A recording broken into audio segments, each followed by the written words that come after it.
క్రీస్తు సంఘములన్నయు మీకు వందనములు చెప్పుచున్నవి. Churches of Christ salute you.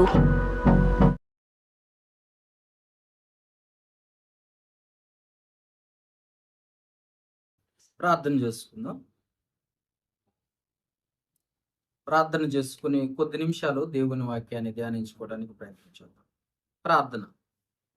జీవము గల తండ్రి, కృప కలిగిన దేవ, మహోన్నతుడ, పరిశుద్ధుడ, పరమందాసీనుడైన దేవ, మీకే స్తుతులు స్తోత్రాలు చెల్లిస్తున్నాం తండ్రి. ఇప్పటి వరకు మేము పాడిన పాటల ద్వారా మా స్తుతులపై సింహాసీనుడిపై మహిమ పొందిన విధానమును బట్టి కృతజ్ఞతాస్తుతులు చెల్లిస్తున్నాం. ఈ సమయంలో నీ మాటలు వినబోతున్నాం గనుక ప్రపంచాలను కలగచేసిన మాటలు, ప్రపంచాలను నడిపిస్తున్న మాటలు, నీ మాటల్లో జీవము ఆత్మ దాగి ఉందని గ్రహించి ఆ మాటల వైపు మనసు నుంచున్నట్లుగా సహాయం చేయి. నీ మాటలు మమ్మల్ని బ్రతికించి మా పాదాల్లో నెమ్మది కలిగిస్తాయని, నీ మాటలు నా తండ్రి మా పాదములకు త్రోవ చూపిస్తాయని, వెలుగై ఉన్నట్టు నీ మాటలు ఆ తండ్రి కొండను బద్దలు చేయు శక్తి వంటివని, అగ్ని వంటివని, నా తండ్రి నీ మాటలు శ్రేష్టమైనవని, ముత్యముల కంటే అవి గొప్పవని లేఖనాల ద్వారా మేము నేర్చుకుంటున్నాం తండ్రి. అట్టి శ్రేష్టమైన మాటలు ఈ సమయంలో వినబోచుండగా తండ్రి, వినగలిగిన చెవిని, గ్రహించగలిగిన మంచి మనసును, అర్థం చేసుకునే జ్ఞానమును, వివేచన మా అందరికీ నాకును దయచేయమని వేడుకొనుచున్నాను. అజ్ఞానుల వలె నీ మాటలు త్రోసిపుచ్చే వారిగా ఉండక, జ్ఞానము కలిగిన వారి వలె, క్రీస్తుని ఆధారం చేసుకున్న వారి వలె నీ మాటలను మనసులో ఉంచుకున్నట్లుగా సహాయం చేయమని వేడుకొనుచున్నాను. అలాగనే ఆత్మకి ఎలాంటి మాటలు అవసరమై ఉన్నావు, నాకును మాకును అందరికీ కావలసిన ఆత్మీయమైన జ్ఞానమును మాకు నేర్పించి మమ్మల్ని బలపరిచి స్థిరపరచి,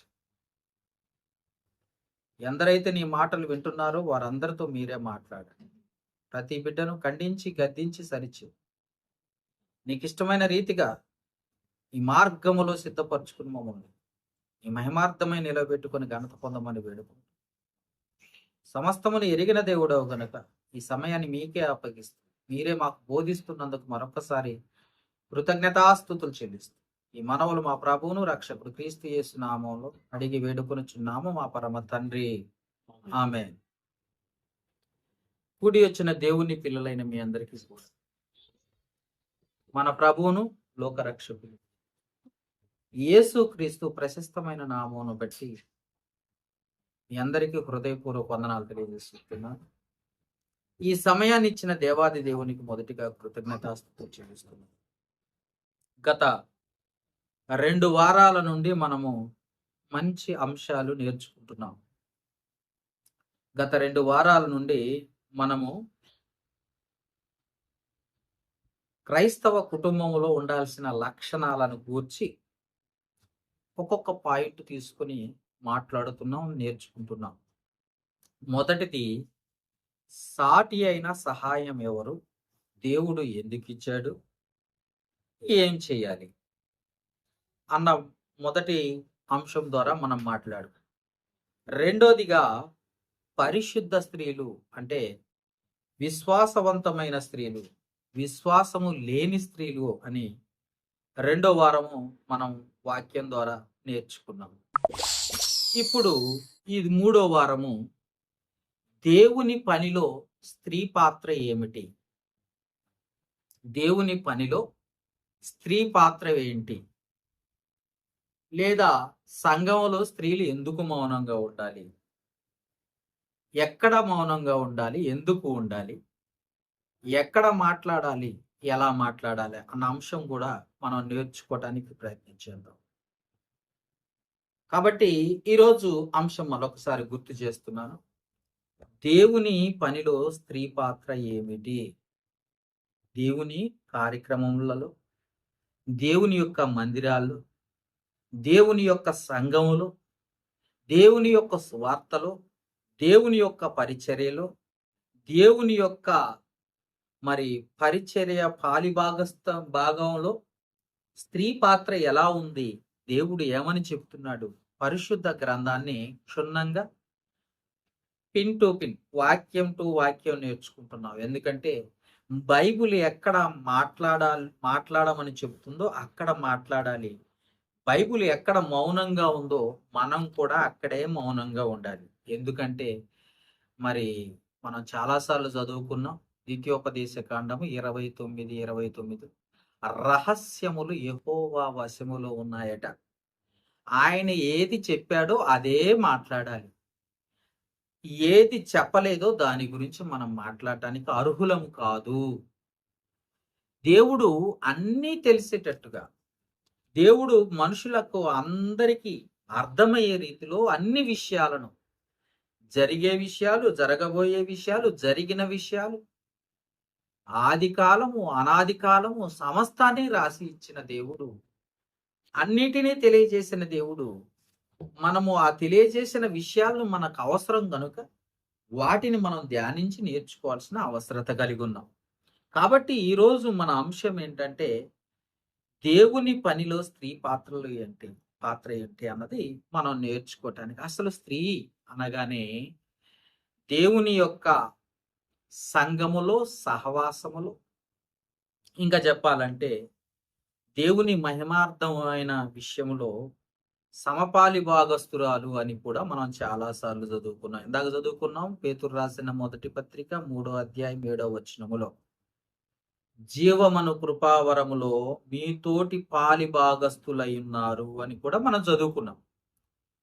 అంతేకాకుండా కొరింథీయులకు రాసిన మొదటి పత్రిక 11వ అధ్యాయంలో కూడా ఇదే మాట ఖచ్చితంగా రాయబడింది.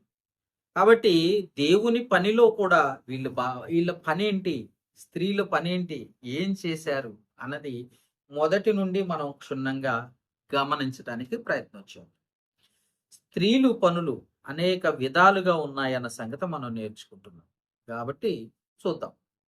ఒకనాటి కాలంలో, పాత నిబంధన కాలంలో, మొదటి కాలంలో దేవుణ్ణి ఆరాధన చేసే స్థలాల్లో, అంటే మీకు అది కూడా చెప్పాను, మన అంశాలు వీడియోలలో ఉంటాయి.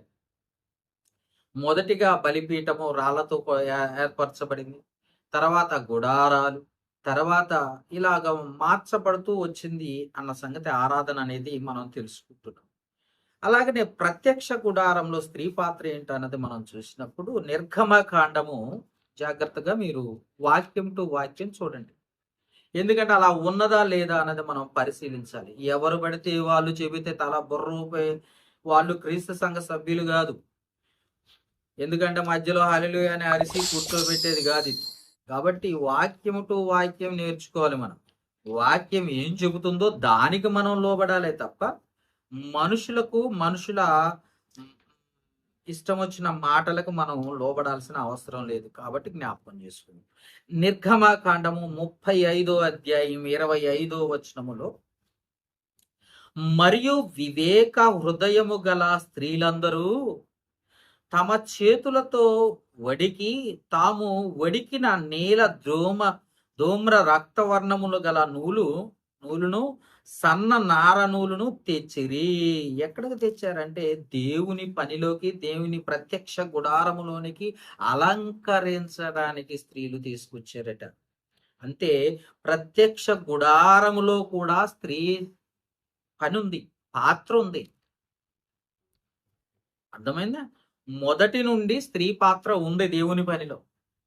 దేవుని పనిలో జాగ్రత్త, దేవుని పనిలో స్త్రీ పాత్ర ఏమిటి, ఇది మన అంశం. దేవుని పనిలో స్త్రీ పాత్ర లేదు. స్త్రీ మౌనంగా ఉండాలని ఒక్కటే చెప్పారు కాబట్టి మౌనంగానే ఉంటాను, నాకు మాటలు రావు, నేనేమి చెయ్యను, ఎందుకంటే నా పని లేదు, మొత్తం పురుషుడి పనే, కాబట్టి నాకేమి చెప్పొద్దు అనకూడదు. మొదటి నుండి కూడా స్త్రీలు ప్రత్యక్ష గుడారంలో సేవ చేసిన వారే అన్న సంగతి మనం తెలుసుకుంటున్నాం. ఎందుకంటే స్త్రీకి దేవుడు ప్రాధాన్యత ఇచ్చాడు, స్త్రీకి ఉన్నతమైన స్థితిగతులు ఇచ్చాడు దేవుడు.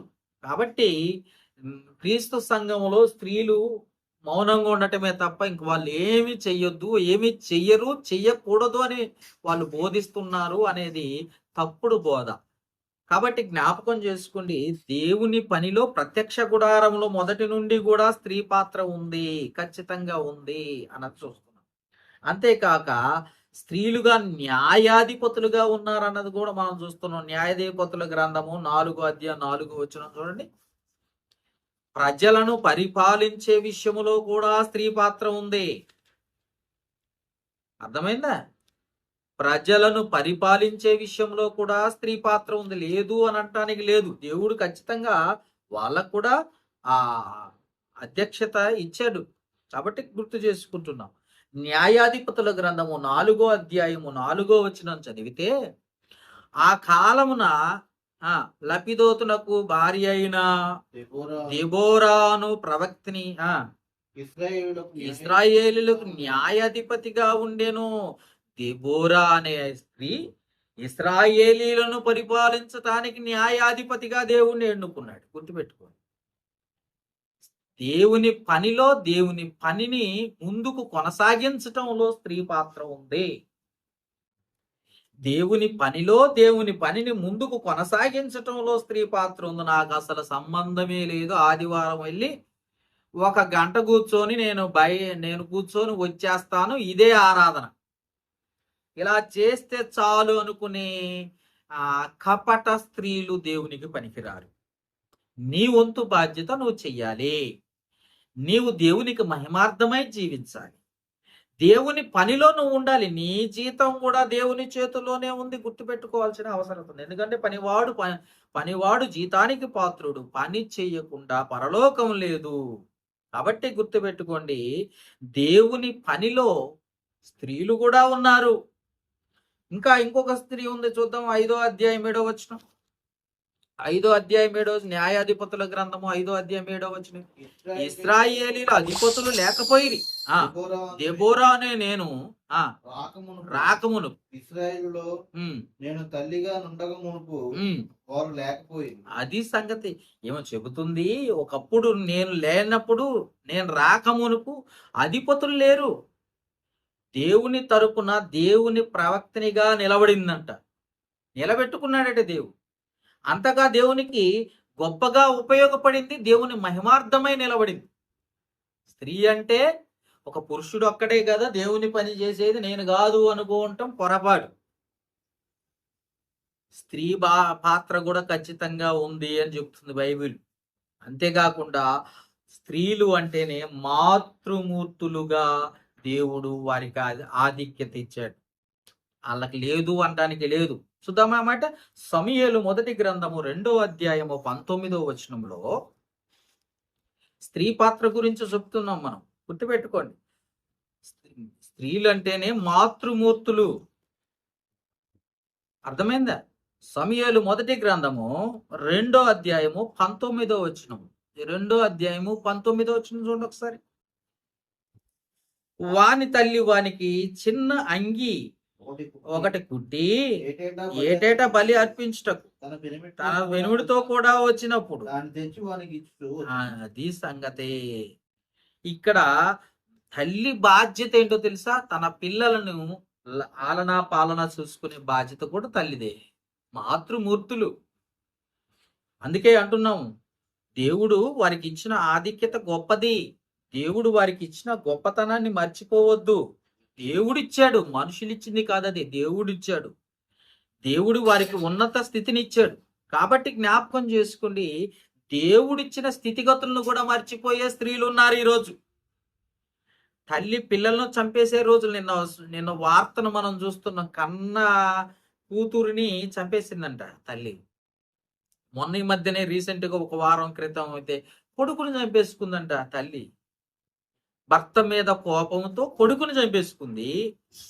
భర్త మీద కోపంతో, అత్తమామల మీద కోపంతో కూతురుని చంపేసుకుందంట. మాతృమూర్తులు అని దేవుడు ఎందుకన్నాడంటే, వాటిని పిల్లల్ని ప్రేమించే స్థితిగతులు కూడా బాధ్యత ఇచ్చాడు. భారాన్ని భరించే వారిగా ఇచ్చాడు, అవకాశాన్ని ఇచ్చాడు. వారేం చేస్తున్నారంటే లోకంలో కలిసిపోయే స్థితిగతులకు వెళ్ళిపోతున్నారు. కాబట్టి జ్ఞాపకం చేసుకుని వారి బాధ్యతను వారు నిర్వర్తించాలి.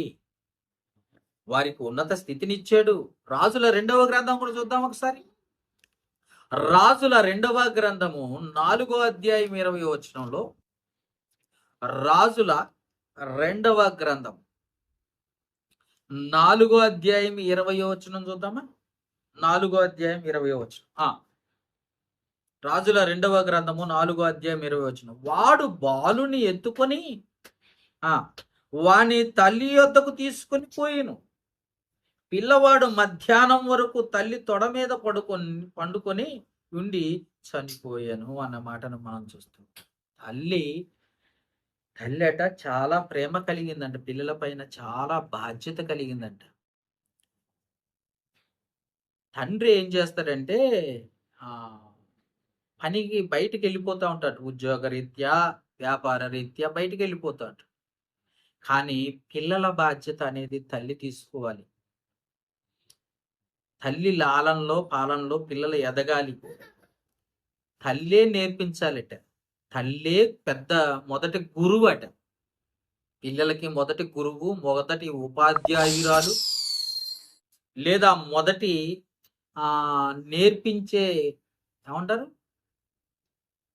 నేర్పించేది కూడా స్త్రీ అనట. కాబట్టి జ్ఞాపకం చేసుకుంటే తల్లికి అంత ఆధిక్యత దేవుడిచ్చాడు. తల్లిగా నీ బాధ్యతలు నువ్వు నిర్వర్తిస్తున్నావా, పిల్లలను వదిలేస్తున్నావా? చాలా మంది తల్లులు ఉన్నారు, పిల్లల్ని వదిలేస్తూ ఉంటారు. ఇంకొందరు ఉన్నారు, తల్లులేమో చర్చికి వస్తారు, పిల్లలేమో రోడ్డు మీద ఆడుకుంటూ ఉంటారు. ఏంటమ్మా మీ పిల్లలు ఎక్కడున్నారమ్మంటే, వాళ్ళు ఎంత చెప్పినా చర్చికి రారండి, వారు ఎంత చెప్పినా వినరండి అని చెప్పేసేస్తూ ఉంటారు. వాస్తవం ఏంటంటే పిల్లల బాధ్యతను, పిల్లల్ని భక్తిలో పెంచే విషయము కూడా తల్లిదే. కుటుంబ బాధ్యతను నిర్వర్తించేది పురుషుడైతే, భర్త అయితే, పిల్లల బాధ్యతను నిర్వర్తించేది తల్లి. కాబట్టి జ్ఞాపకం చేసుకోండి, తల్లి చాలా విలువలు నేర్పించాలి, చాలా విలువలు పిల్లలకు నేర్పించాల్సిన అవసరం ఉంది. అంతేకాకుండా మనం చాలాసార్లు చదువుకున్న గొప్ప విషయం ఏంటంటే సామెతల గ్రంథము 22వ అధ్యాయము 6వ వచనంలో ఉంటుంది అన్నమాట. బాలుడు నడవవలసిన త్రోవ వానికి నేర్పించుము, వాడు పెద్దవాడైనప్పుడు దాని నుండి తొలగిపోడు అన్నమాట మనం చూస్తున్నాం చాలాసార్లు. అంటే నేర్పించేది తల్లి, నేర్పించాల్సిన బాధ్యత కలిగి ఉన్నది కూడా తల్లి. అందుకని వారిని గొప్ప స్థితిని దేవుడు వారికి అనుగ్రహించినట్లుగా మనం చూస్తున్నాం. గొప్ప స్థితిని వారికి అనుగ్రహించినట్లుగా మనం చూస్తున్నాం.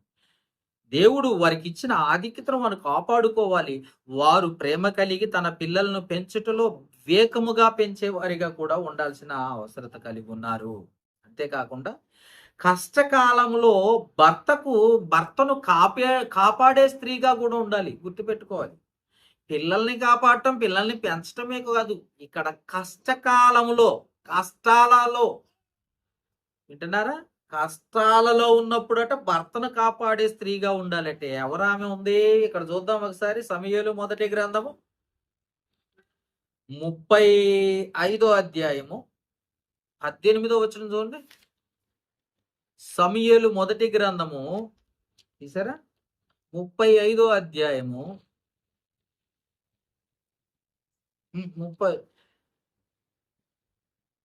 25వ అధ్యాయము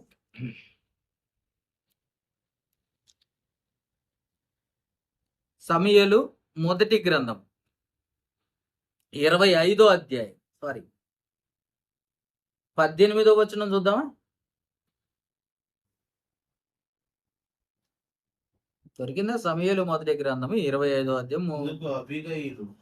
అబిగయేలు అనే ఆమెను మనం చూస్తున్నాం. అబిగయేలు గుర్తుపెట్టుకున్న ఆమె పేరు అబిగయేలు. ఎప్పుడైతే సౌలు దావీదును చంపాలని ప్రయత్నం చేశాడో,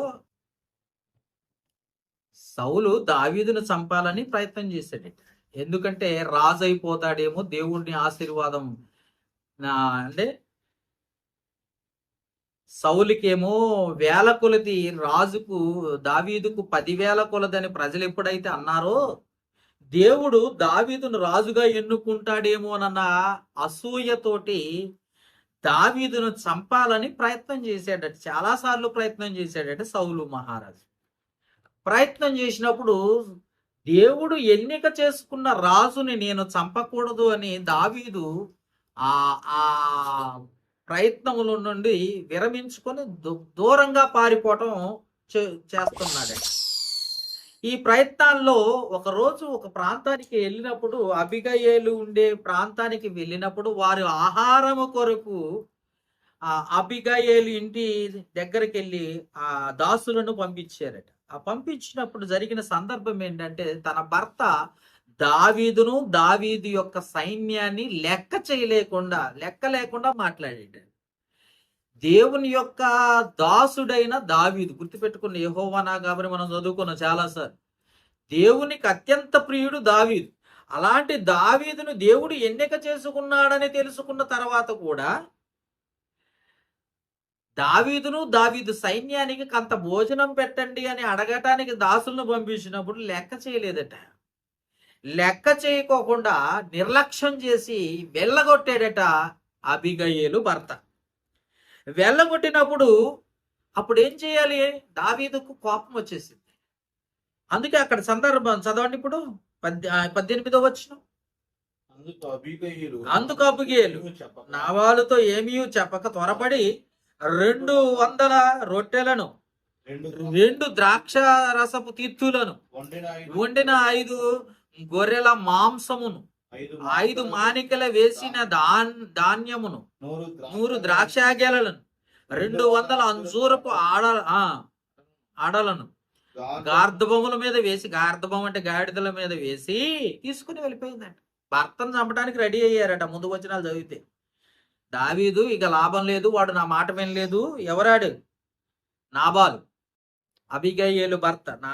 నా మాట వినలేదు, అందుకని ఏం చేయాలి? తప్పకుండా చంపేయాలి పొండి అని సైన్యాన్ని పంపడానికి ప్రయత్నం చేసే సమయంలోనే భార్య కష్టకాలములో భర్తను కాపాడుకోవడానికి ప్రయత్నం చేసింది. అబిగయేలు తన భర్తను కాపాడుకోవడానికి ప్రయత్నం చేయడానికి ఏమని చేసింది? తన భర్తతో ఏమీ చెప్పకుండా త్వరపడి తొందరగా చంపేస్తారు వాళ్ళు. ఎందుకంటే దేవుని ఏర్పాటులో ఉన్నవాడు దావీదు. దేవుడు ఎన్నిక చేసుకున్నవాడు, రాజుగా ఎన్నిక చేసుకున్నవాడు దావీదు. అలాంటి సైన్యానికి ఆహారం కొరతై అవసరమై అడిగితే నిర్లక్ష్యం చేత, అశ్రద్ధ చేత నిర్లక్ష్యంగా గెంటేస్తారు. గెంటేసినప్పుడు దావీదుకు కోపం వచ్చేసి అతని కుటుంబాన్ని సర్వనాశనం చేయాలన్న ప్లాన్తో దావీదు ముందుకెళ్తుంటే భర్తను కాపాడుకోవటానికి, ఆ కష్టము నుండి, ఆ నష్టము నుండి భర్తను కాపాడుకోవటానికి ముందుగా త్వరపడి ముందుకొచ్చిన భార్యే స్త్రీ అబిగయేలు.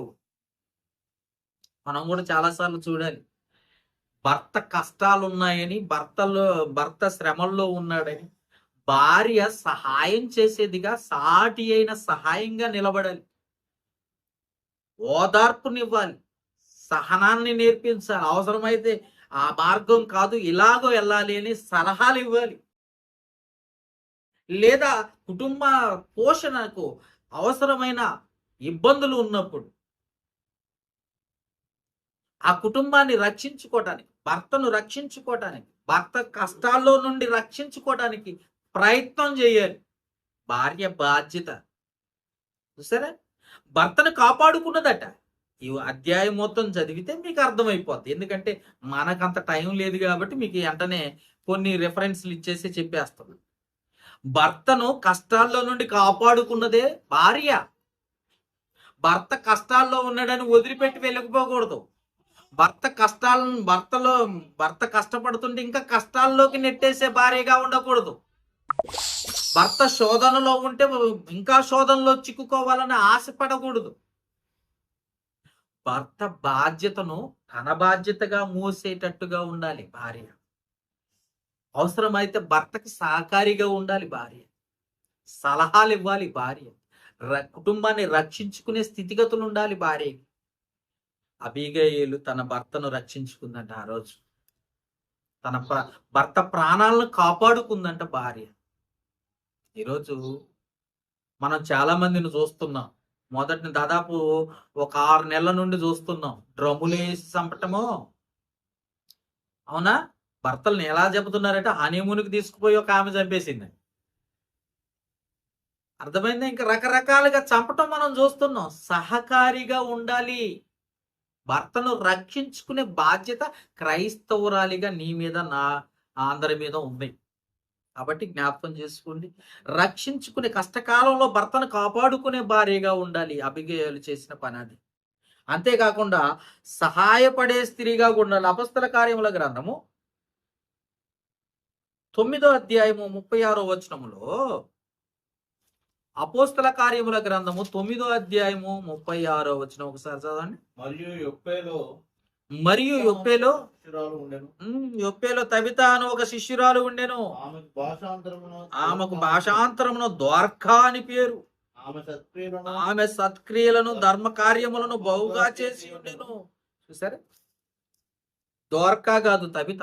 తబిత అన్నా ద్వార్కా అన్నా ఒకటే. భాషాంతరం అంటే అర్థం చెప్తుంటే ఆ భాషలో తబితకు అర్థం ఏంటంటే ద్వార్కా అని అర్థం. ఇద్దరు వేరు వేరు కాదు, ఒకటే పేరు. ఈ స్త్రీ ఎలా ఉందో తెలుసా?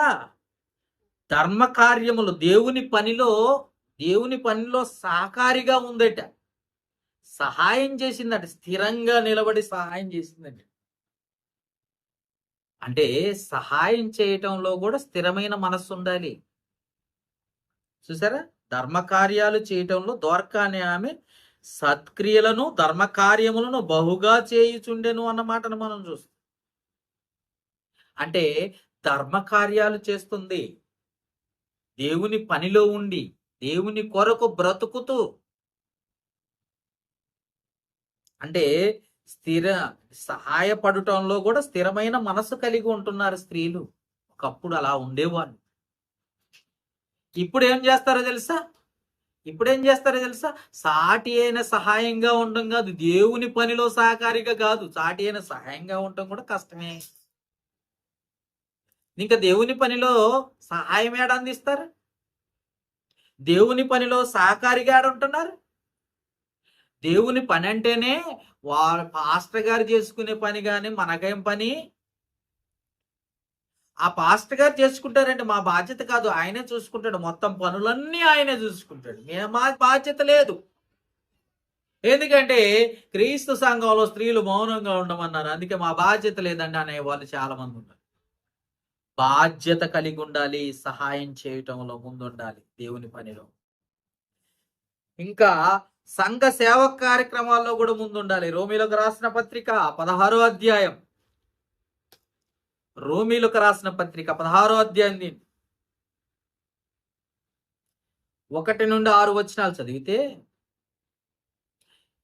ఇక్కడ స్త్రీల గురించి ఎక్కువ చెప్పబడ్డ మాటను మనం చూస్తాం. 1 నుండి 6 వచనాల్లో స్త్రీల గురించి ఎక్కువ చెప్పినట్టుగా చూస్తున్నాం. కేకేంగ్రియాలో ఉన్న సంఘ పరిచారకులు పిబే అను ఒక మన సహోదరి ఉందట. పిబే, బాగా గుర్తుపెట్టుకోండి, ఆమె పేరు పిబే. ఆమె ఎవరో తెలుసా? సంఘ పరిచారకురాలు, సంఘానికి పరిచర్య చేసే పరిచారకురాలు.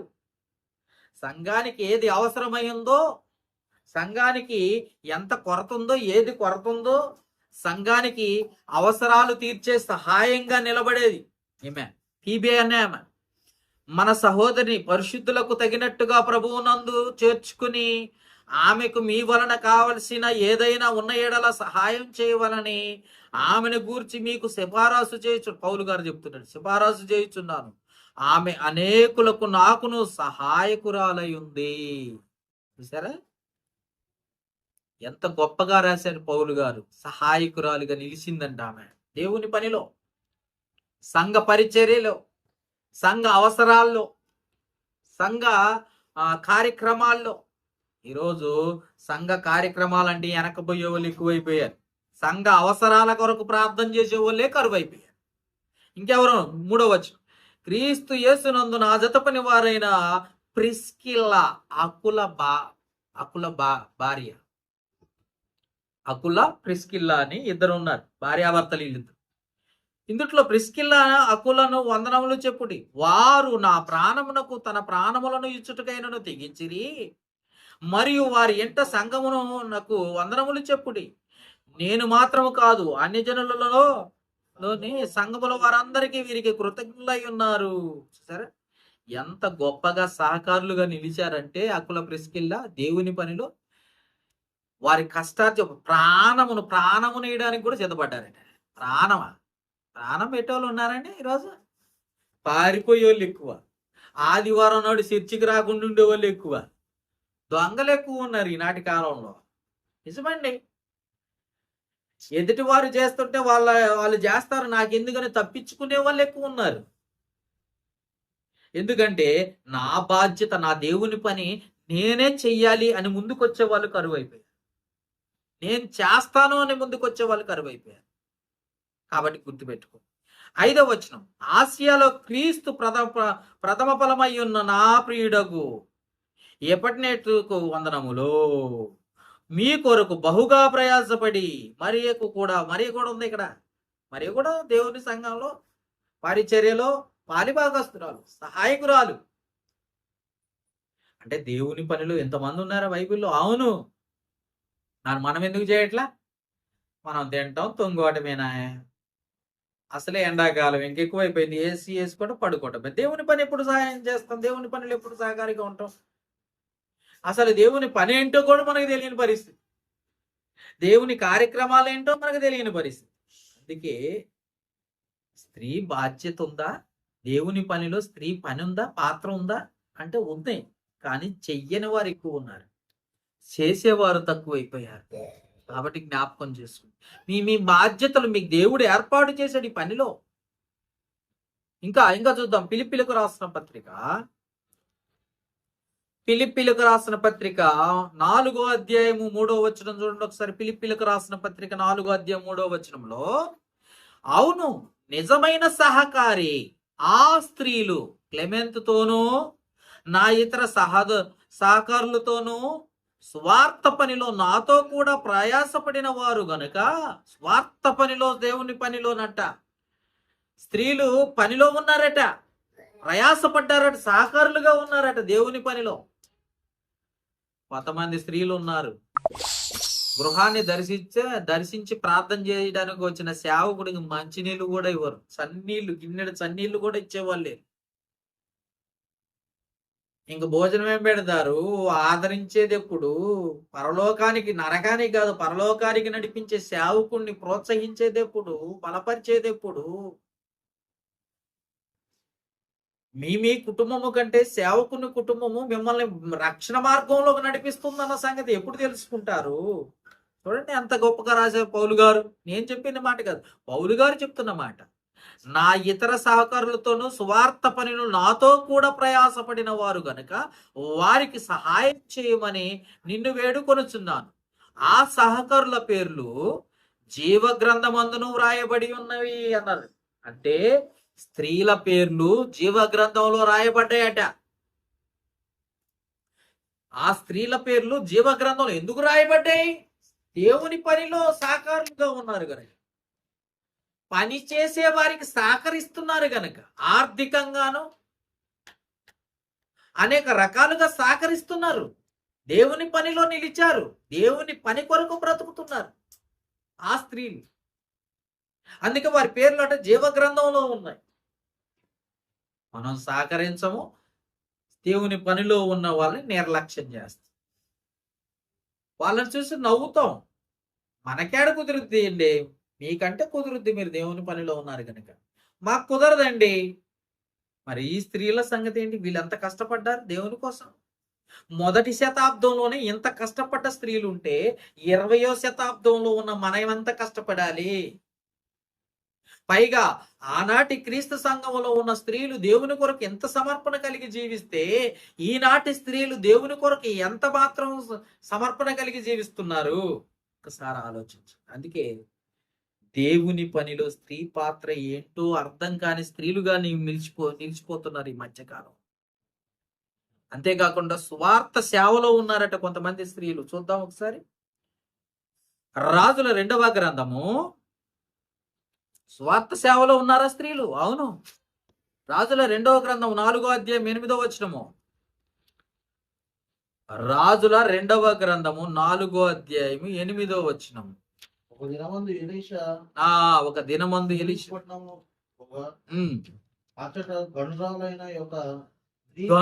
గనురాలట. ఒక స్త్రీని చూసారా ఎంత గొప్పగా పొగుడుతున్నారు దేవుడు? గనురాలైన స్త్రీయా? అవును. అంత గనురాలా? అవును. ఇంకా ఈ గనులు అన్న మాట ఎక్కడ ఉందో తెలుసా? పౌలు శీలలో బెరయ సంఘంలో ఉన్నవారట. పౌలు శీలలో బోధించిన ఆ మాటలు అలా ఉన్నవో లేవో అని ప్రతిదినము పరిశోధిస్తూ పౌలుని శీలని అనేక ప్రశ్నలు అడిగి తెలుసుకుంటున్నారట. వాళ్ళు గనులై ఉన్నారు. ఆ గనులతో సమానం అని చెప్తుంది ఇక్కడ బైబిల్.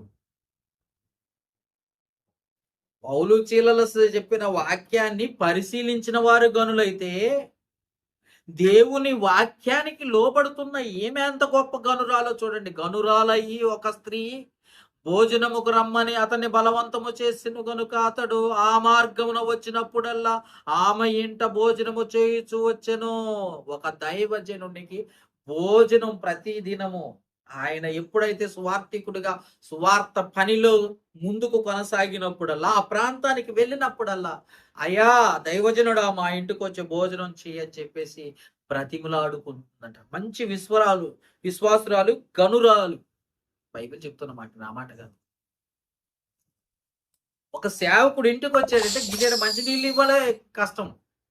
ఒక సేవకుడు కష్టపడుతున్నాడంటే సహకరించే వాళ్ళే కష్టం. చూసారా, ఆనాటి స్త్రీలు ఎంత గొప్పగా దేవుని పనిలో ఉన్నారు, వాడబడుతున్నారు. దేవుని పనిలో ముందుండే వాళ్ళు. వాళ్ళ పేర్లు జీవగ్రంథంలో ఉన్నాయని దేవుడు ఎందుకు రాయించాడంటే, ఇట్లా దేవుని కొరకు తమను తాము సమర్పించుకున్నారు గనుక, జీవితాన్ని దేవునికి అర్పించుకున్నారు గనుక. వారికి లేదా కుటుంబము, వారికి లేరా పిల్లలు అంటే ఉన్నారు.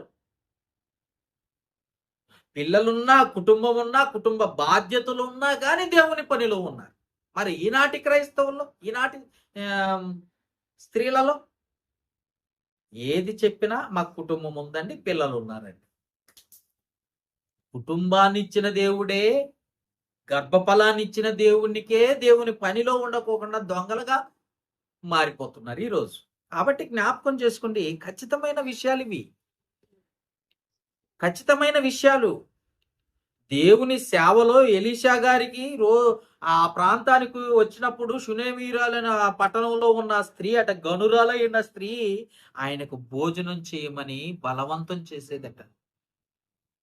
అభ్యంతరం పెట్టొద్దు, దైవజనుడా మా ఇంటికి వచ్చి భోజనం చేసి ప్రార్థన చేసి వెళ్తే దేవుడు నీతో ఉన్నాడు, ఆ దేవుడు నా కుటుంబాన్ని కూడా దీవిస్తాడు, ఆశీర్వదిస్తాడు. ఇలాంటి ఆశీర్వాదాలు పొందాలంటే ముందు దైవజనుణ్ణి జ్ఞాపకం చేసుకోవాలి. దైవజనుణ్ణి భోజనం పెట్టే స్త్రీలుగా ఉండాలి. చాలా మంది ఉంటున్నారా? వేళ్ల మీద లెక్క పెట్టడమే ఈ మధ్యకాలంలో మరి తరుగైపోయింది. అది కూడా 21వ శతాబ్దానికి వచ్చేస్తున్నాం కదా, అందుకే అండి భక్తి సన్నగిలిపోతుంది, ప్రేమ ఆవిరైపోతుంది. నేను చెప్పలేదండు, ప్రేమ ఆవిరైపోతుందని బైబిలే చెప్తుంది మత్తయి సువార్తలో. ఆవిరైపోయే ప్రేమ దేవునికి అవసరమా? ఆలోచించండి. ఇంకా చూద్దాం సామెతల గ్రంథం 31వ అధ్యాయం 20వ వచనం. సామెతల గ్రంథము 31వ అధ్యాయం 20వ వచనము ఏముందో తెలుసా? దీనులకు దయ చూపించుటలో స్త్రీలు పాత్ర. 20వ వచనం, దీనులకు తన చెయ్యి చాపును, దరిద్రులను తన చేతులను చాపును అన్న మాటను చూస్తున్నాం. పేదవారు కనపడితే, దీనులు కనపడితే, ఆకలి దప్పికలతో ఉన్నవారు కనపడితే ఆ స్త్రీలంట గొప్పగా చెయ్యి చాపి సహాయం చేసే స్త్రీలుగా ఉన్నారట ఒకప్పుడు. ఎందుకంటే క్రైస్తవులుగా, దేవుని బిడ్డలాగా ఈ బాధ్యతలన్నీ స్త్రీల మీదే ఉన్నాయి. అంటే స్త్రీ పాత్ర, దేవుని పనిలో స్త్రీ పాత్ర బాధ్యత ఇది. దీనులకు సహాయం చేయటంలో, చెయ్యి చాపటంలో వెనదీయక దేవుని పనిలో ముందుకు కొనసాగారు స్త్రీ. ఇంకా చూద్దాం మత్తయి సువార్త 27వ అధ్యాయం. మత్తయి సువార్త 27వ అధ్యాయము 55, 56 వచనాలు చూడండి ఒకసారి. మత్తయి సువార్త పరిశీలించండి. 27వ అధ్యాయము. యేసునకు ఉపచారము చేయుచు అనేక మంది స్త్రీలు అక్కడ దూరం నుండి చూచుండిరి. వారిలో మగ్దలేని మరియు యాకోబు, యోసే అను వారి తల్లి అయిన మరియు జబదే కుమారుల తల్లియు ఉండిరి. చూసారా ఇక్కడ యేసు ప్రభువుని వెంబడించిన స్త్రీలటి వీళ్ళు. క్రీస్తు సేవలో సేవ చేయుటకు వచ్చిన స్త్రీలు వీళ్ళు. దేవుని పనిలో ఉన్న స్త్రీలు, దేవునికి ఉపచారం చేసిన స్త్రీలు, ప్రభు అయిన యేసు క్రీస్తుకు ఉపచారం చేసిన స్త్రీలు. అందుకంటాడు యేసుకు ఉపచారము చేయుచు గలిలయ నుండి ఆయనను వెంబడించిన అనేక మంది స్త్రీలు అన్నాడు ఇక్కడ. దేవుని పనిలో, దేవుని పరిచర్యలో, దేవుని సువార్త ప్రకటిస్తున్న యేసు ప్రభుకి సహకరించిన స్త్రీలు, దేవుని పనిలో ఉన్న వారికి సహకారిగా నిలిచారట. ఈరోజు సహకారులు ఉన్నారా? సంఘంలో సహకారులు ఉన్నారా అని అడిగితే విని వెళ్ళిపోయే వాళ్ళే ఎక్కువ తప్ప సహకరించే వాళ్ళు కరువైపోయారు. పని చేసే వాళ్ళు కరువైపోయారు. దేవుని పనిలో ఉండే వాళ్ళు కరువైపోయారు. మార్క్స్ వార్త 14వ అధ్యాయం 3వ వచనం చూడండి. మార్క్స్ వార్త 14వ అధ్యాయం 3వ వచనం చూడండి. ఇక్కడ ఆయన బెతానియలో కుష్ఠరోగి అయిన సీమోని ఇంట భోజనమునకు కూర్చుండి ఉన్నప్పుడు ఒక స్త్రీ మిక్కిలి విలువ గల అచ్చా జటమాంసి అత్తరబుడ్డి తీసుకుని వచ్చి అత్తరబుడ్డి పగలగొట్టి ఆ అత్తరు ఆయన తల మీద పోసింది. ఎంతో విలువైన అత్తరునంటే యేసు ప్రభు మీద పోసిందంట, తల మీద పోసిందంట. యేసు ప్రభువుని అభిషేకించింది అని చెప్తుంది కింద మాటలు చూస్తే. ఆమె అభిషేకించినట్లుగా రాయబడ్డ మాటలు మనం చూస్తున్నాం. యేసు ప్రభువుని అభిషేకించిన వారిలో కూడా స్త్రీ పాత్ర ఉంది. స్త్రీకి సంబంధం లేదని ఎవరన్నారండి క్రీస్తు సంఘంలో? స్త్రీలు మౌనంగా, సంఘంలో మౌనంగా ఉండాలి, పరిచర్యలో సహకారిగా ఉండాలి, పనిలో సహకారిగా ఉండాలి, అన్నిట్లో కూడా. జీవగ్రంథంలో కూడా వాళ్ళ పేర్లు ఉన్నాయి. నిర్లక్ష్యం చేస్తే పోగొట్టుకుంటాం. దేవుని ప్రేమను సంపాదించుకో, దేవుని ఆశీర్వాదాలే పోగొట్టు. కాబట్టి జ్ఞాపకం చేసుకుని ఎంతగా అది క్రీస్తును అభిషేకించడంలో స్త్రీ పాత్ర ఉందంటే, ఎంతో విలువ కలిగిన జటమాంస అత్తరును తీసి నెత్తి మీద పోసి అభిషేకించింది ఆమె. అర్థమైందా? అభిషేకించింది ఆమె. ఇంకా చూద్దాం. లూకాసు వార్త 7వ అధ్యాయంలో, లూకాసు వార్త 7వ అధ్యాయంలో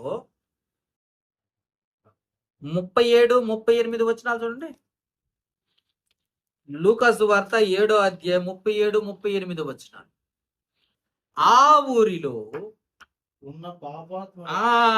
ఊరిలో ఉన్న పాపాత్మురాలైన ఒక స్త్రీ యేసు పరిచయని భోజనం నాకు కూర్చున్నాడని తెలుసుకొని ఒక బుడ్డిలో అత్తరును తీసుకొని వచ్చి వెనక తట్టు ఆయన పాదముల మీద, ఇందాక తల మీద పోసింది, ఏమేమో పాదముల మీద పోస్తుంది. గుర్తుపెట్టుకోండి, వేరు వేరు.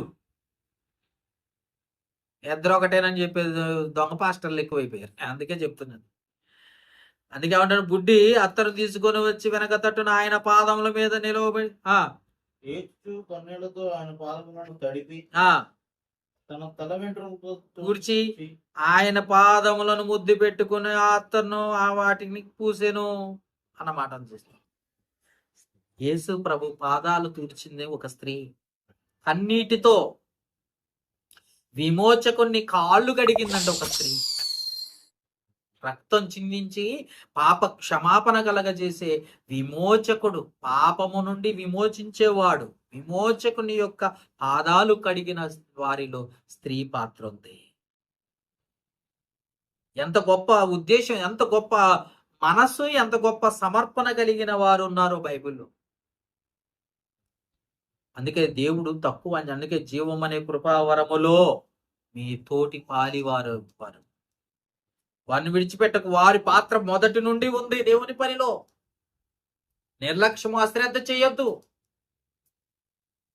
వారు కూడా ఎంతో భయభక్తులు కలిగిన వారు, దేవునికి సమర్పణ కలిగిన వారు, సమర్పించుకుని తమ ప్రాణాలను లెక్క చేయని వారు కూడా ఉన్నారు. అలాంటి స్త్రీలు బైబిల్లో ఉన్నారు. ఇంకా చూద్దామా? రోమీలకు రాసిన పత్రికలో ఇందా చదువుకున్నాం. రోమీలకు రాసిన పత్రిక 16:1-2 వచనాల్లో సంఘ పరిచారకురాలుగా ఉందంట ఒక ఆమె. ఇందాక చదువుకోవటం అక్కడ ఆపేశం ఉందా? రోమీలకు రాసిన పత్రికలో కేంక్రేయలో ఉన్న సంఘ పరిచారకులకు పిబే, సంఘ పరిచారకురాలు ఈమె. సంఘము చేయు పనిలో అన్ని విషయాల్లో కూడా తమ వంతుగా స్త్రీలు చేశారు. సంఘంలో మౌనంగా ఉండమన్నారు కాబట్టి నేను మౌనంగా ఉంటానంటే కుదరదు. అన్ని పనులు చేస్తూ ఉన్నారు ఇక్కడ. కానీ సంఘములో బోధించే విషయంలో మాత్రం మౌనంగా ఉండాలి. అర్థమైందా? బోధించే విషయంలో మౌనంగా ఉండాలి అంతే. పనిలో అన్ని ముందుండాలి, బోధించే విషయంలో మాత్రం మౌనంగా ఉండమంటున్నాడు దేవుడు. పురుషుడు బోధిస్తాడు, కానీ పనిలో మాత్రం నువ్వు ముందుండాలి అని ఏమంటున్నాడు ఇక్కడ చూడండి ఒకసారి. కొరింథీయులకు రాసిన మొదటి పత్రిక 14వ అధ్యాయం. కొరింథీయులకు రాసిన మొదటి పత్రిక జాగ్రత్తగా చూడండి. ఇప్పుడు ఎన్ని విషయాలు చెప్పకొస్తున్నానో చూడండి. మౌనంగా ఉంటాం అంటే అన్ని వదిలేసి నాకు సంబంధం లేదు అన్నట్టు కాదు.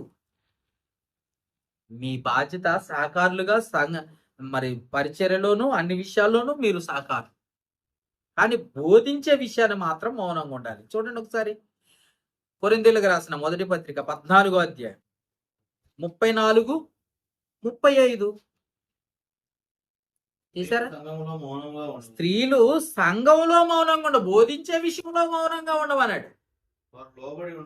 వారు లోబడి ఉండవలసిందే గాని మాట్లాడుటకు వారికి సెలవు లేదు. ఇలాగ నేను చెప్పటం లేదు, ధర్మశాస్త్రము కూడా చెప్పుచున్నదంటే ఏం పర్వాలేదని మాట్లాడే వాళ్ళు ఎక్కువైపోయారు. ఈ మధ్యకాలంలో యూట్యూబ్లో ఎక్కువైపోయారు. యూట్యూబ్లో ఒక్కొక్క స్త్రీని చూస్తున్న తల మీద చెంగు లేకుండానే వాక్యం చెప్పేస్తుంది. ఫాలోవర్స్ మాత్రం ఫుల్గా ఉంటున్నారు. డబ్బులు పంపించే వాళ్ళు కూడా ఉన్నారండు. వాక్యం ఏం చెప్తుందో వాళ్ళకి సంబంధం లేదు. ఆ వినేవాళ్ళు వాక్యంతో సంబంధం లేదు. ఎవరు మంచిగా 4 మాటలు లోక సంబంధమైన మాటలు ఎంత తీయగా చెబితే అంత తీయగా అతుక్కుపోతున్నారు. నిజమేంటి? బైబిల్ ఏం చెప్తుంది? బైబిల్ ఏమని గద్దిస్తుంది, ఏమని హెచ్చరిస్తుంది, ఎలా ఉండమంటుంది, ఎలాంటి పనిలో ఉండమంది లేదు వాళ్ళకి. ఆ విషయాలు వాళ్ళకి తెలియదు. వీళ్ళే పులిపీఠం ఎక్కుతారు, వీళ్ళే బాప్తిస్తాలు ఇస్తారు, వీళ్ళే రొట్టె ద్రాక్ష రసం ఇస్తారు, అన్ని వీళ్ళే చేస్తూ ఉంటారు. కాబట్టి జ్ఞాపకం చేసుకోండి, స్త్రీ మౌనంగా సంఘంలో ఉండాలి. వాక్యం చెప్పే విషయంలో అన్ని విషయాల్లో సహకారులుగా ఉండాలి. అంతేకాకుండా ఏమంటున్నాడు చూడండి 35వ వచనం. స్త్రీలు సంఘంలో మౌనంగా ఉండాలి. స్త్రీలు సంఘంలో మౌనంగా ఉండవలెను, వారు లోబడవలసి ఉండవలసిందే కానీ మాట్లాడుటకు వాళ్ళకి సెలవు లేదు. ఇలాగ ధర్మశాస్త్రమునో చెప్పుచున్నది. వారు ఏమైనా నేర్చుకున కోరిన ఎడల ఇంట తమ భర్తలను అడగవలెను. సంఘములో స్త్రీ మాట్లాడుట అవమానం అంటే ఒక రకం బోధ. ఈ మధ్య అందరూ దొంగలు ఎక్కువైపోయారు. బోధకుల్లో కూడా సంఘాలను మనుషులను ఆకర్షించుకోవటం, డబ్బు సంపాదించు. సేవ అంటేనే సమర్పణ కాదు, డబ్బు సంపాదించుకుని ఒక ఉద్యోగం అయిపోయింది. డబ్బు సంపాదించుకోవటం అంటే ఉద్యోగం లేని ప్రతివాడు ఒక సంచో ఒక బ్యాగ్ ఒకటి తీసుకుని బైబిల్ పట్టుకుని ముందుకెళ్ళిపోతున్నారు అంతే. అర్థమైందా? ఐందవ సోదరులు ఇలాంటి వాళ్ళు, వాక్యం తెలియని వాళ్ళందరినీ చూసి అందరూ దొంగలే అనుకుంటున్నారు. అంతే కదండి? వాక్యం తెలియని ప్రతివాడు సేవకుడు అయిపోతున్నాడు. ఐందవ సోదరులు వాళ్ళు చూసే పనులను బట్టి వాళ్ళని అందరూ ఇలాంటి వాళ్ళే అని ఒక ముద్ర వేసేసి కొట్టడం మొదలు పెట్టేశారు, తిట్టడం మొదలు పెట్టేశారు. కాబట్టి జ్ఞాపకం చేసుకోండి, బైబిల్ ఏమంటుందో, ఎలా ఉందో, ఎలా రాయబడిందో ఒకసారి మనం ఆలోచించగలిగితే ఖచ్చితమైన మాటలు బైబిల్లో నుండి ఉన్నాయి. ఇంకా చూద్దాం తిమోతికి రాసిన మొదటి పత్రిక 2వ అధ్యాయము 11-12 వచనాలు. తిమోతికి రాసిన మొదటి పత్రిక రెండో అధ్యాయం చూసారా, 11-12 వచనాలు. 11-12 వచనాలు. స్త్రీలు మౌనంగా ఉండి సంపూర్ణ విధేయతతో నేర్చుకొనవలెను సంఘంలో, బయట కాదు, సంఘంలో. ఎందుకంటే సంఘానికి శిరస్సు క్రీస్తు, క్రీస్తుకు శిరస్సు తండ్రి. అక్కడ సంఘంలో తండ్రి ఆధిక్యత, తండ్రి గొప్పతనం, తండ్రి యొక్క ఉద్దేశం మనకు కనబడాలి. కుమారుని యొక్క రక్షణ, కుమారుని యొక్క ప్రేమ మనకు కనబడాలి. వారు ముందు శిరస్సు. కాబట్టి జ్ఞాపకం, అందుకే మౌనంగా ఉండాలి. స్త్రీలు మౌనంగా ఉండి సంపూర్ణ విధేయతతో నేర్చుకునవలెను సంఘంలో. స్త్రీ మౌనంగా ఉండవలసిందే కానీ ఉపదేశించుటకైనను, పురుషుని మీద అధికారము చేయుటకైనను, జాగ్రత్తగా చదవాలి, పురుషుని మీద అధికారము చేయుటకైనను ఆమెకు సెలవు లేదు. భర్తను వదిలిపెట్టి బైబిల్ పట్టుకుని వస్తావా? భర్తను వదిలిపెట్టేసి ప్రార్థనా సభలు జరుగుతున్నాయని వెళ్ళిపోతావా? అధికారం చేయొద్దు. నువ్వు పురుషుని మీద అధికారం చేయడానికి నీకు అవకాశమే లేదు. స్త్రీలకి భర్త మీద అధికారం చేయడానికి లేదు అవకాశం. దేవుడు నీకు ఇచ్చిన ఆజ్ఞది. అర్థమైందా? అవసరమైతే నీకు సహకారిగా ఉండు, అధికారిగా ఉండదు. కాబట్టి జ్ఞాపకం చేసుకుని, మన పాల్వంచులో ఒక పాస్టర్ గారు అలాంటి అధికారమే చేసింది. పాల్వంచులో అలాంటి అధికారమే చేసింది. చివరికి భూమి మీదే లేకుండా పోయింది. అర్థమైందా? చాలా మంది ఉన్నారు అలాంటి వాళ్ళు. అది భర్త మీద అధికారం చేయడానికి నీకు సెలవు లేదంటున్నాడు దేవుడు. నువ్వు లోబడాల్సిందే. నువ్వు భర్త ఏమైనా నేర్చుకొనగోరిని ఎడల ఎంట తమ తమ భర్తలను అడగవలెను. సంఘములో స్త్రీలు మౌనంగా ఉండాలి. మౌనంగా ఉండటమే కాకుండా సంపూర్ణమైన విధేయత కలిగి నేర్చుకొనవలెను. అది అంతేకాని సంఘములో మౌనంగా ఉండాలని బయట కూడా మౌనంగా ఉంటే కుదరదు. కాబట్టి జ్ఞాపకం చేసుకోండి, దేవుని పరిచర్యలో స్త్రీ పాత్ర ఎంత గొప్పగా ఉందో, ఎలా ఉద్దేశించి దేవుడు తన సంకల్పంలో స్త్రీని నిలబెట్టుకున్నాడో మనం ఆలోచించగలిగితే బైబిల్ని ఆధారం చేసుకుని చాలా స్పష్టంగా మనకు అర్థమవుతుంది. అంతేకాకుండా చూద్దాం, తీతుకు రాసిన పత్రిక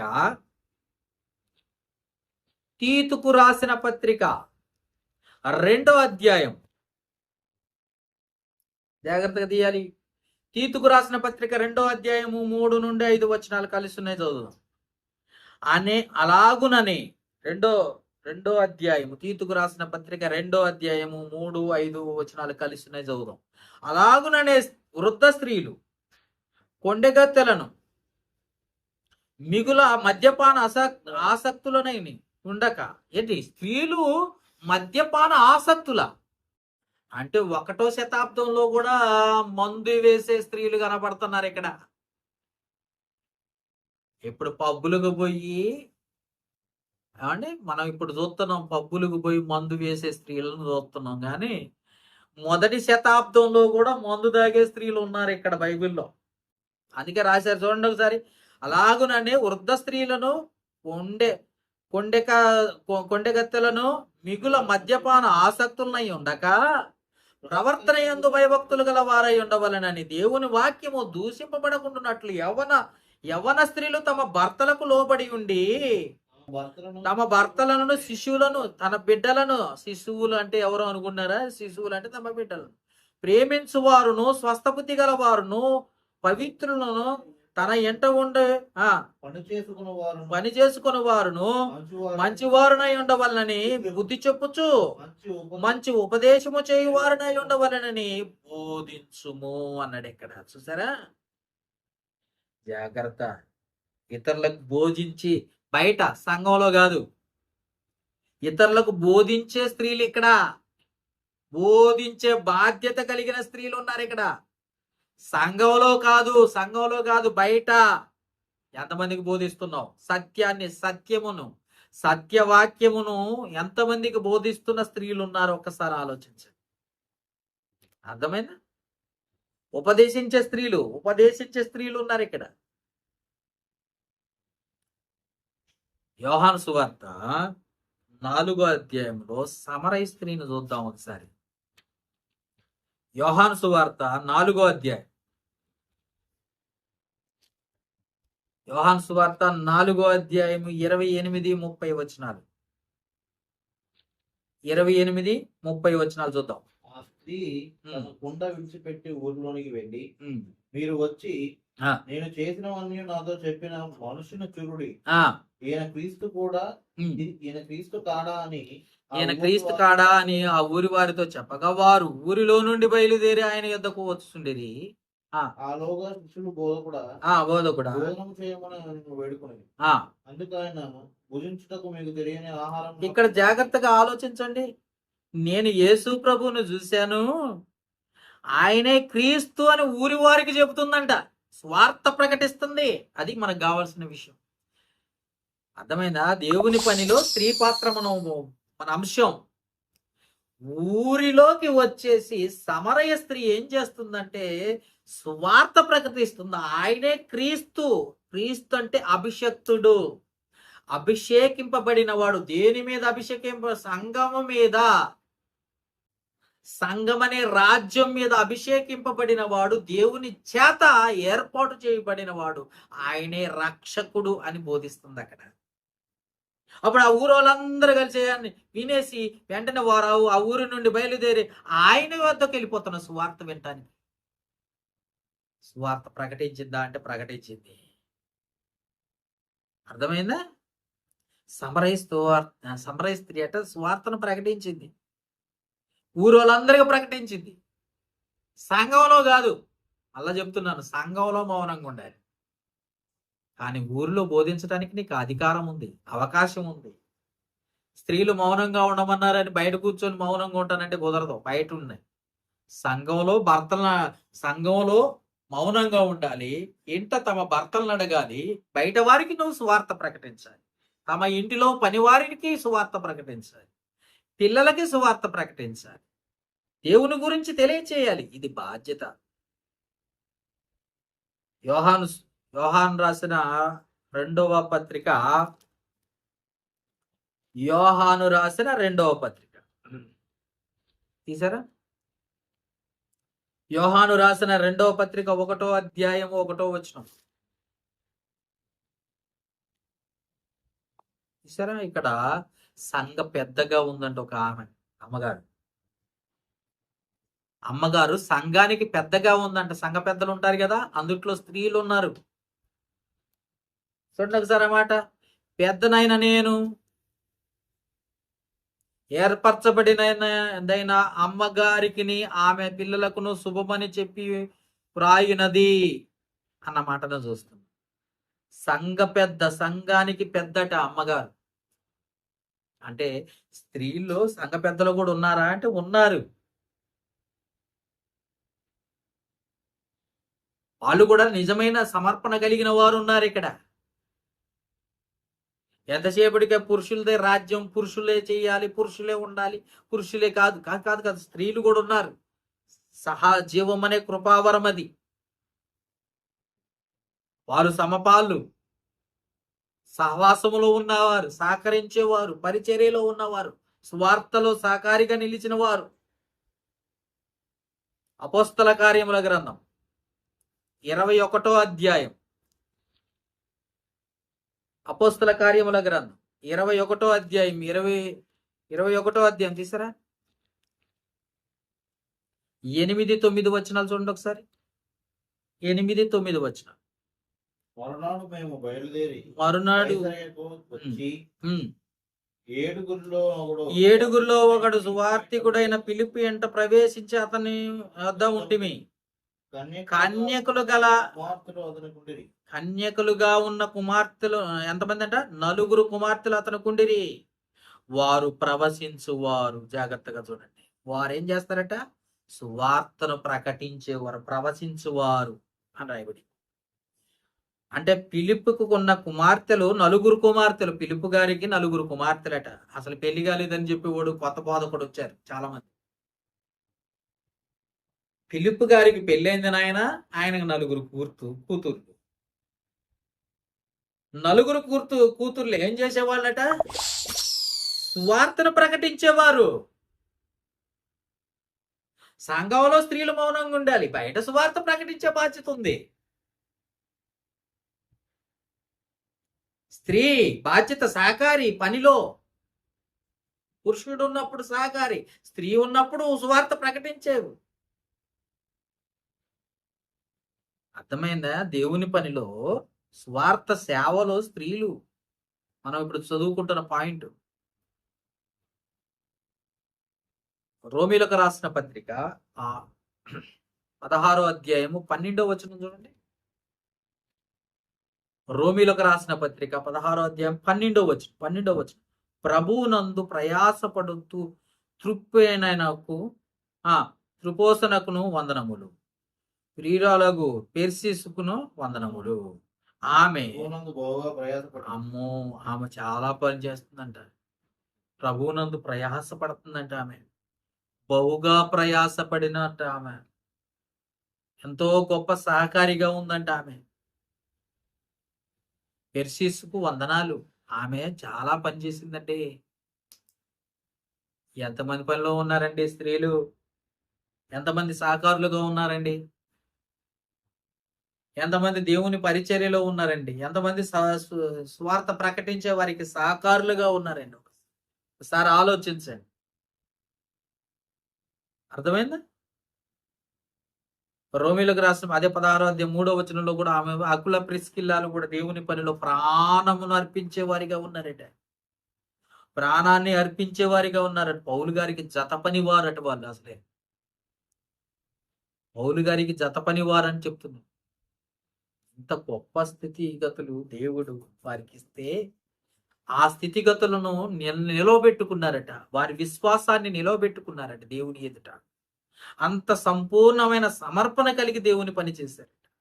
ఈరోజు ఎంతమంది స్త్రీలు దేవుని పనిలో ఉన్నారు? ఎంతమంది దేవుని పనికి సహకరిస్తున్నారు? ఎంతమంది దేవుని పనికి సహాయాన్ని అందిస్తున్నారు ఆర్థికంగా? జీవ గ్రంథంలో వారి పేర్లు ఉండాలంటే ఎంత సమర్పణ కలిగి ఉండాలో తెలుసా? ఎంత కష్టపడే వాళ్ళో తెలుసా? అంటే ఆదివారం చర్చికి వచ్చి వెళ్ళిపోతే జీవ గ్రంథం మంది పేర్లు ఉంటాయని బైబిల్లో ఎక్కడైనా రాయబడిందా? 1 గంట కూర్చొని వెళ్ళిపోతే జీవ గ్రంథంలో పేర్లు ఉంటాయా?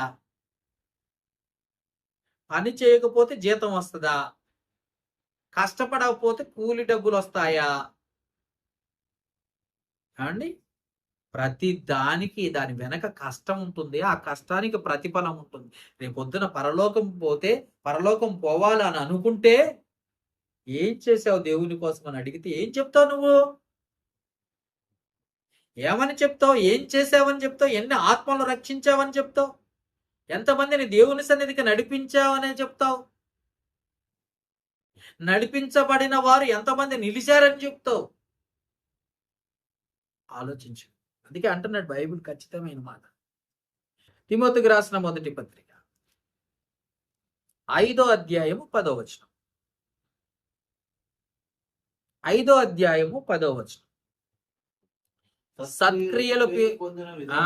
సత్క్రియలకు పేరు పొందిన విధవరాలు పిల్లలను పెంచి పరదేశులకు ఆతిథ్యమిచ్చి పరిశుద్ధుల పాదములు కడిగి శ్రమపడు వారికి సహాయము చేసి ప్రతి సత్కార్యము చేయబూనుకున్నదై ఇది ఆమెను విధవరాండ్రుల లెక్కలో చేర్చవచ్చును. ఎంత పని చేస్తేనే విధవరాండ్రులు అని రాస్తారట బైబిల్. అంటే దేవుని లెక్క ప్రకారం, మన లెక్క కాదులే. మన లెక్క భర్త చనిపోతే విధవరాణ అంటే వెంటనే. క్రైస్తవ స్త్రీలు ఎలా ఉండాలో తెలిసి ఎంత చేయాలట. విధవరాండ్రు అని అనంటే ఎంత చేయాలి? సత్క్రియలకు పేరు పొందిన, సత్క్రియలు చేయటంలో పేరు పొందిన స్త్రీగా ఉండాలి.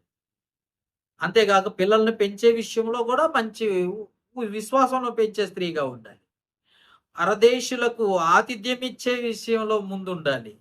పరిశుద్ధుల, చూడండి ఒకసారి అంటే పరిశుద్ధుల పాదములు కడిగి శ్రమ పడిన వారికి సహాయం చేసి ప్రతి సత్కార్యం చేయబూనినదైతే ఆమెను విధవరాండ్ర లెక్కలో చేర్చవచ్చును అని అడిగాడు. ఆమె విధవరాల లెక్కలో ఉంటది. వీళ్ళంతా దొంగలు. అర్థమైందా? వాస్తవం ఇది, బైబిల్ చెప్తుంది ఇది. కానీ నీకు నచ్చినట్టుగా, సేవకుడికి నచ్చినట్టుగా బోధించుకునే బోధలు ఏవైతే ఉన్నవో అది అబద్ధపు బోధ, కలిపి చెరిపెడి బోధ. దానికి లోబడిపోయి అయ్యగారు వచ్చినప్పుడల్లా ఒక 100 రూపాయలు చందా ఇచ్చేసి ఆమె విధవరాలండి ప్రార్థన చేయండి అంటే కుదరదు. ప్రార్థన అయితే చేయొచ్చు, కానీ విధవరాలను అంటే ఎంత సేవ ఉంటుందో చూడండి. అలాంటి సేవ చేసిన వాళ్ళు దేవుడు జ్ఞాపకం చేసుకుంటాడు. అలాంటి సమర్పణ కలిగిన విధవరాల స్త్రీలను దేవుడు జ్ఞాపకం చేసుకుంటాడు. మనోళ్ళు కూడా ఉన్నారు ఈ దొంగలు, పాస్టర్లలో కూడా దొంగలు ఉన్నారు. వీళ్ళు ఎవరు ఎలా ఉంటారో చూడండి ఒకసారి. లూకాసు వార్త, జాగ్రత్త తీయండి, ఇంటికి పెట్టుకోండి. లూకాసు వార్త 20వ అధ్యాయం 47 వచ్చింది చూడండి ఒకసారి. ఏరికోరి ఈ పాస్టర్లు ఆడిగిపోతారు చూడండి ప్రార్థన చేయడానికి.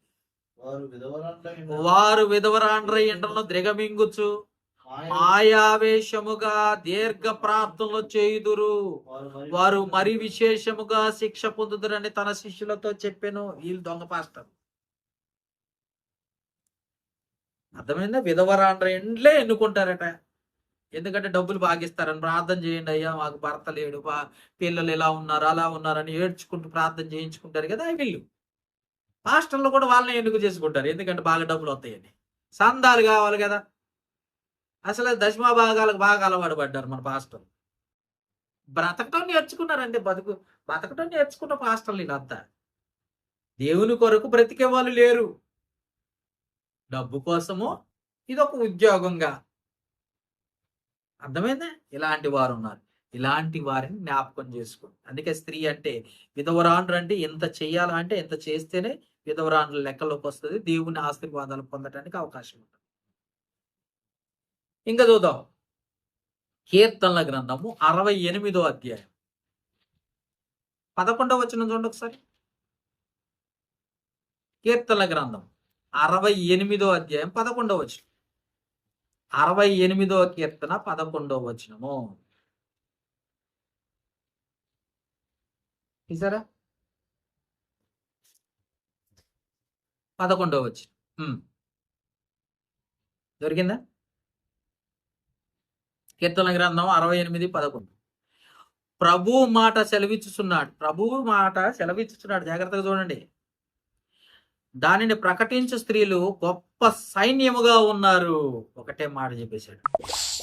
వార్తను ప్రకటించే స్త్రీలట గొప్ప సైన్యంగా ఉన్నారు. దేవుని సైన్యం అండి ఇదో,